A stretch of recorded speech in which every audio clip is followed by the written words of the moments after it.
арткан жолу мына. Мына бул мен түшүмүм. Мен жүрүм көрсөм. Мына карачы мына.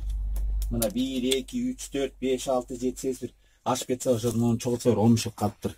А бу жер могул козгоро да. Мына могун бар жасам. Бул толтура болчу мынакей. Мына могу гречка. Мына могу мен түшүмүм. Мындан 2 жыл мурун 2-3 жыл катары менен гречка айдадым. Абдан түшүмдүү болот экен. Сууну деле өтө көп талап кылбайт. Кадимки эле арпа буудайды 2 суу 3 суу менен абдан жакшы бышат экен. Гүлдөө абдан бийик болот экен. Ошондо келип алып, ушу сиздерге окшогон корреспонденттер да келип абдан киши бою абдан бийик өсөт экен деп ушунчалык кызыгышкан. Түшүмдүүлүгү абдан жакшы болот экен. Бир 30 центнерге чейин гектарынан алдым.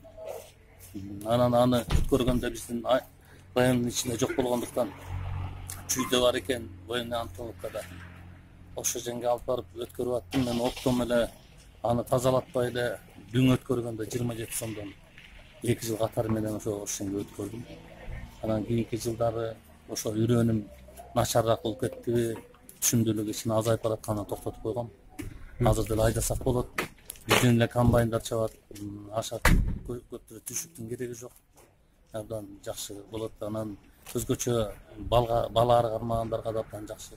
Медоносный балды өлүп чыгара турган өсүмдүктүн катарына келген жакшы гүлдөйт да. Ошо гречканы өндүргөндөн жанагы талкуулай турган эмеси чыгара турган жабдык бияка келди деп бизде толук келбей калыптыр. Алып келишкен. Анан кийин баягы толук келбеген үчүн жерден тазалата алган жокпуз. Ошо эки эле жерде бар экен Кыргызстанда, бирөө Көлдө Ак Суу районунда бар экен. Эми алардыкы дагы баягы эски аппараттар экен. Анан ошол чүйдө военный Антоновкада баланыкы абдан жакшы экен. Ал жерден эми тазалатсаң баасы жогору болот деди. Биз баягы убактыбызды үнөмдөп коюп эле жылда 27 сомдон дегенде эле буудай менен арпага караганда абдан эле жогорку баа. Биз ошол канаттандырып ошон үчүн биз ошо жасатабыз да. Могул экөбү?